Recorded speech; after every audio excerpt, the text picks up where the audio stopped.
Chambergo Valentín Félix Felipe. ¿Por qué lo convocamos? Porque hay un trabajo importante de un gran equipo humano que se llama SOS Emergencias Perú. ¿Qué es SOS Emergencias Perú? Es importante saber que son quienes velan por la seguridad de los ciudadanos de Perú a nivel macro de país, ante desastres y ante situaciones en las cuales ellos acuden de manera voluntaria y muchas veces arriesgando el tema de su propia vida para poder salvaguardar la vida de otros. Entonces, si está listo, Felipe Pergo Valentín, si lo tenemos en pantalla, y próximamente cumpliría 11 años eh, de labor de voluntariado, Carlos González, en esta situación que tiene el país de Perú para ante los desastres enormes y fuertes que pueden suceder en esta parte del planeta. Buenas noches, brigadista. ¿Cómo está usted? Bienvenido a Café y Conversa. Les saluda Elías Velasco y Carlos González. Mucho Buenas gusto. noches, Elías Velasco. Buenas noches, Carlos González. Un placer de estar con ustedes. A sus órdenes para responder a las preguntas y buenas noches al público que nos está siguiendo por las redes sociales, presenciando nuestra entrevista. Efectivamente. Vamos a conocer preguntas concretas y respuestas también cortas para no poder redundar mucho. Es importante eso. Que nos informe usted qué es SOS Emergencia, cuál es su rango de trabajo, su radio de trabajo en beneficio del Perú, señor Félix.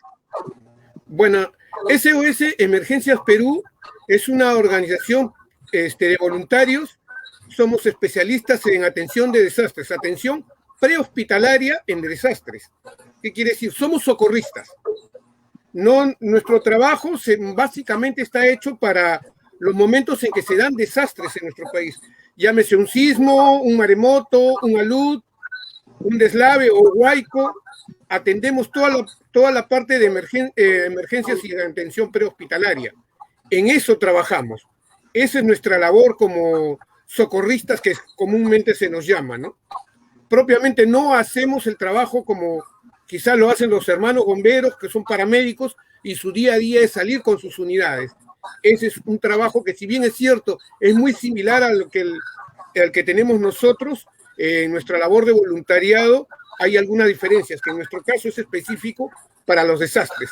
O sea, eventos de gran magnitud que se pueden ocasionar en diferentes formas, diferentes lados del país. Correcto, Carlos. Entonces jugamos con el tema. La pregunta nuestra, Carlos, sabe, para nosotros poder entrar en el diálogo e invitarlos a que puedan conocer esta importante labor ingresando a nuestra página de Canal Close-Up TV, dándole me gusta en el Facebook o al 962-293-380 del WhatsApp. Carlos. Sí, claro que sí, mucho gusto de conocerlo y encantado también de poder abonar un poquito en su labor para que pueda ser conocida por el público. Esta labor se realiza bajo el comando de qué institución dentro del Estado e importante también saber qué apoyos se reciben y cuáles son las carencias en relación a la entidad. A ver, ok. SOS Emergencias Perú es una organización totalmente independiente, privada. Es un grupo de gente que somos voluntarios, que nos hemos juntado, tenemos registros, estamos registrados ante los registros públicos, valga la redundancia, tenemos personería jurídica y toda la labor que hace SOS Emergencias Perú es netamente voluntaria. Ninguno de los miembros socorristas, del cuerpo de socorristas, cobra un centavo por lo que hace. Entonces, nos juntamos y tenemos esta labor ya hace 11 años. Este 30 de abril vamos a cumplir ya 11 años como miembros de SOS Emergencias Perú como institución, ¿no? Entonces, en eso vamos trabajando, en eso vamos avanzando. No dependemos de nadie, porque como ente privado no hay alguien que esté sobre nosotros, que nos dé órdenes. Sí coordinamos mucho el trabajo con la DIRIS Lima Centro, ya que formamos como organismo de primera respuesta en salud, formamos parte de esa red. Entonces, cuando la DIRIS tiene algún evento, alguna situación, nos convoca.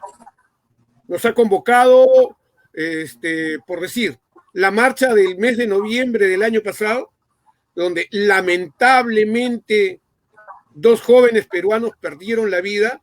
Fuimos convocados por la DIRIS Lima Centro para cubrir la emergencia. Estuvimos en la primera línea de defensa de los manifestantes. Nosotros no tenemos filiación política, así que en ese sentido somos totalmente independientes. Simplemente fuimos a ese lugar a cubrir un servicio porque había gente que estaba expuesta, habían personas que su salud y su integridad física estaba siendo mellada, entonces nosotros salimos a responder. Correcto. Señor Chambergo, en esta etapa típica que estamos en pandemia, en la época de COVID, nos interesaría saber qué pasaría, por ejemplo, en el tema de un sismo con una pandemia en la que el aglomeramiento obviamente expone a la persona a poder contraer el virus. ¿Cómo ustedes actuarían frente a este tipo de desastre, por ejemplo? A ver, ya es una pregunta un poquito técnica, pero sí existen procedimientos porque estamos totalmente preparados en ese sentido, ¿ok? Desde que se dio la pandemia del COVID-19, desde marzo del año pasado, hemos comenzado a estudiar y a seguir cursos que nos han estado dando de manera virtual para estar preparados. Tenemos una preparación. Hay equipo que, aparte del equipo normal de protección personal, tendríamos que utilizar mandilones, guantes, doble tipo de mascarilla, el protector facial para poder atender a una persona. Sea esta que tenga... ¿Perdón? Perdónenme, ¿y esta situación a ustedes les demanda un gasto de cuánto en promedio en soles? ¿Y quién financiaría o financia este tipo de indumentaria para estar haciendo frente a un desastre, por ejemplo, de un sismo en una época de COVID? A ver, ¿quién financiaría?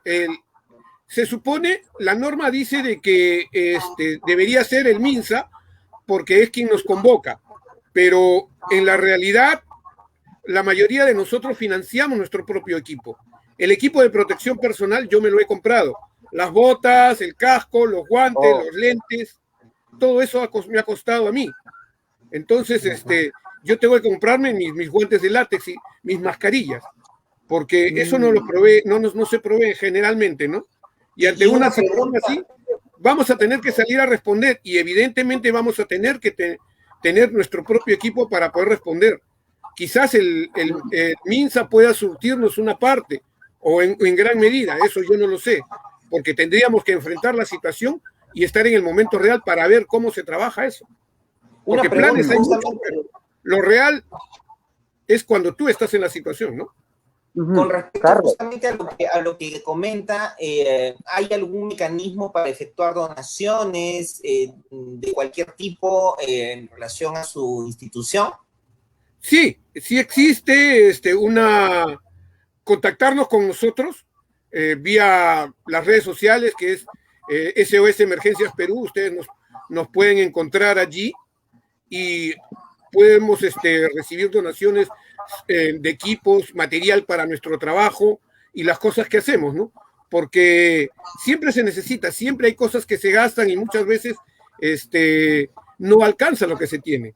Cuando nosotros hemos cubierto, por decir, en otros años, juntamente con la cuadrilla 16, las emergencias en la procesión del Señor de los Milagros, lo que usamos es nuestro. O sea, yo llevo mis vendas, yo llevo mis guantes, como decía hace un momento, yo llevo mis apósitos para poder atender a cualquier situación que se presente. Y de hecho se presentan en la procesión del Señor de los Milagros muchas situaciones que requieren atención de personas, ¿no? De atención de emergencias, de evacuación de gente, ¿no? Entonces, llevamos nuestras propias camillas, nuestros propios medicales para poder atender a una víctima y de ser necesario poderla transportar hasta una unidad ambulancia, una unidad médica y ser evacuada. Señor Chambergo, una inquietud nuestra como televidentes y como comunicadores sociales, ¿esta labor debería ser así, no tener ningún aval del Estado? ¿Es así como funciona en otros países o solamente en Perú es el autofinanciamiento propio de la institución? ¿Qué nos puede decir al respecto? Bien, esta labor se da en muchos países del mundo, ¿no? No es solamente Perú, un lunar, ¿no? Usted la puede encontrar en Argentina, en Chile, en Centroamérica, en Costa Rica, Nicaragua, El Salvador, República Dominicana, en México. Pero también se autofinancian así como ustedes, no tienen ninguna situación que el Estado directamente pueda avalar, pueda financiarlos, pueda apoyarlos. Hay instituciones que se autofinancian solas y hay instituciones que sí reciben de alguna manera subvención, no en moneda, sino en equipo por parte del Estado. Eso sí tenemos conocimiento, pero eso ya depende de las normas de cada país. Correcto. Carlos, ¿alguna pregunta que tengas que hacer? Porque hay unas inquietantes que me están mandando por interno. Dime. Por supuesto, no, en realidad tengo bastantes preguntas, pero a ver, seleccionando un par, en primer lugar, ¿qué cosa es lo que motiva a una persona a tener un desprendimiento tan interesante, importante en relación a la sociedad? Porque en general, lo digo, en relación a una catástrofe, uno más bien piensa en los suyos y es muy raro que una persona esté involucrada más en la sociedad, en personas que no conoce, ¿no? Esa sería la primera consulta y luego tendría otra adicionalmente en relación a ello, si me lo permite. ¿Qué es lo que nos motiva? El amor al prójimo. SOS Emergencias Perú nace, y lo voy a decir, en un medio evangélico. Los fundadores de la institución, todos son creyentes evangélicos. Y nace allí porque tenían la idea de crear una organización de este tipo que no existe en Perú. Porque la mayoría de organizaciones que trabajan este tema, que en primer lugar estaría la Cruz Roja, no tienen ningún vínculo de tipo confesional. Y el resto, no, la mayoría de organismos que tienen este tipo de servicios o de trabajo, tienen esta línea, ¿no? Entonces de ahí parte la idea, no con el afán de hacer proselitismo religioso, ni hacer sectarismo, porque el trabajo que nosotros hacemos es para cualquier persona, es para cualquier institución que nos convoca. Es cierto, SOS Emergencias Perú nace en un medio evangélico. Sin embargo, cuando los hermanos del Señor de los Milagros nos convocan para ayudarlos en la posición que ellos tienen en el mes de octubre, en el trabajo de emergencias con la cuadrilla 16, nosotros vamos. Claro, vamos, así es. Cubrimos el servicio. Se nota que es... Si nos convocan de otro lado, igual. Se nota que es definitivamente esto muy abierto y definitivamente el propio uniforme a uno le da cuenta de que no hay ningún tipo de confesión ahí, ¿no? Me interesaba finalmente el asunto con respecto a estas entidades que existen en otros países. ¿Ustedes tienen contacto o algún tipo de información con lo que existe en otros lares? Sí, conocemos muchas instituciones en diferentes países. Aquí les voy a nombrar algunas que son instituciones con las cuales nosotros tenemos convenios mutuos de capacitación, de educación. Y también existen convenios con ellos en caso de que en sus países exista algún desastre, alguna emergencia y requieran de nuestro apoyo, nosotros vamos a ir ante la convocatoria que ellos nos hagan. Tenemos a Instructores Unidos Latinoamericanos. Es una organización de personas que estamos a través de América Latina preparados y damos instrucción en todos los temas de desastres. Tenemos a Cobra Rescate Tacna, que eso es al sur de nuestro país. Son muy buenos en el área de rescate, su especialidad es rescate. Yo los conozco. Tenemos a Red de Chanchamayo, una organización que se especializa en búsqueda en montaña. Sí, búsqueda en montaña. Tenemos al Cuerpo de Salvamento, Búsqueda y Rescate de Danlí en Honduras, con los quienes tenemos convenio, como les digo, a nivel internacional, tanto de educación como de asistencia en caso de emergencias. Tenemos a Procade Internacional de Costa Rica, que son expertos en atención prehospitalaria en desastres. Tenemos a RBA de Argentina, que es una organización que se dedica a la preparación y educación de personal de primera respuesta para desastres. Qué bien, ¿eh? Entonces eso significa que finalmente en caso de un desastre hay ahí un hermanamiento a nivel latinoamericano que permite no solamente que nosotros podamos ser sino también que podamos socorrer a otros, ¿no? No sé, Elías, si a ti te ocurre lo mismo, pero me parece bastante interesante. Yo no conocía la organización. Me parece bastante importante que dentro de la sociedad existan personas que más allá de colaborar o contribuir directamente con algún elemento material, lo den a partir de su persona, ¿no? Se entreguen de esa manera y imagino que muy probablemente en su caso, señor Chambergo, debe haber visto cosas no muy felices, no muy gratas dentro de su labor, ¿no? Nos ha estado conversando usted en relación a las manifestaciones que han habido, no solamente la terrible noticia de los fallecidos, pero también de heridos, ¿no? Por los perdigones, entre otros, ¿no? Sí, si me permite compartir un poco mi experiencia en ese sentido, yo estuve con un grupo de los socorristas de SOS Emergencias Perú ese día sábado, donde fallecieron lamentablemente estos jóvenes, y me tocó comandar el grupo que fuimos, y hicimos grupos mixtos con el personal de la DIRIS de Lima Centro, y es allí donde vimos todas esas cosas, ¿no? Tuvimos que atender a un jovencito que un cartucho de gas lacrimógeno le impactó en la cabeza y estaba abierto. Vimos lamentablemente al periodista que le cayó un perdigón en el ojo y lo perdió. Creo que es de nacionalidad española, porque no es un periodista peruano. Vimos a este otro periodista que se le malogró la pierna. O sea, hemos visto cosas. Y nos han pasado por encima las piedras, nos han pasado las bombas lacrimógenas. Y lo interesante era de que cuando estábamos allí, las personas que estaban ahí se venían y se ponían detrás de nosotros para protegerse.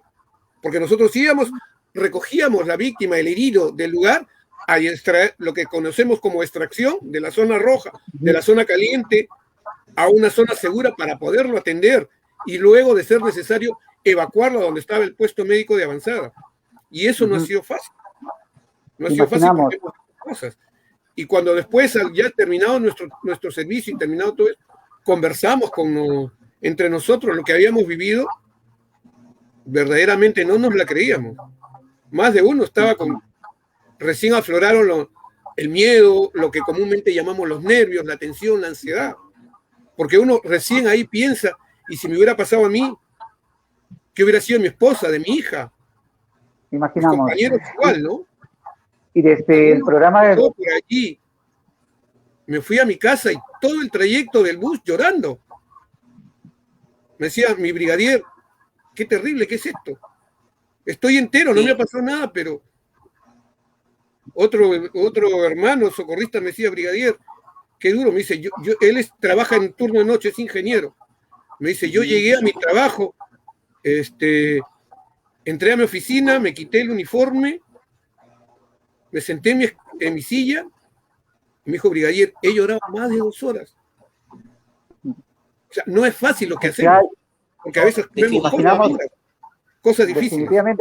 Definitivamente, como lo dice Carlos y como lo refiere usted, y el señor Chambergo, Valentín Félix Felipe, nosotros desde el programa de Café Conversa y del canal Closar TV auguramos muchísimo éxito, muchísima salud para ustedes y las gracias por habernos dado el tiempo importante de conocer esta labor que tenga que desarrollar permanentemente SOS Emergencias Perú en nuestro país. Muchísimas gracias y gracias también por el tiempo. Nos estaremos viendo y escuchando hasta una próxima oportunidad, señor brigadista. Gracias a ustedes, gracias a nombre del señor comandante general, brigadier general de socorrismo Moisés Domínguez Tarazona, por el tiempo que nos ha dado y estamos a órdenes de ustedes para cualquier momento.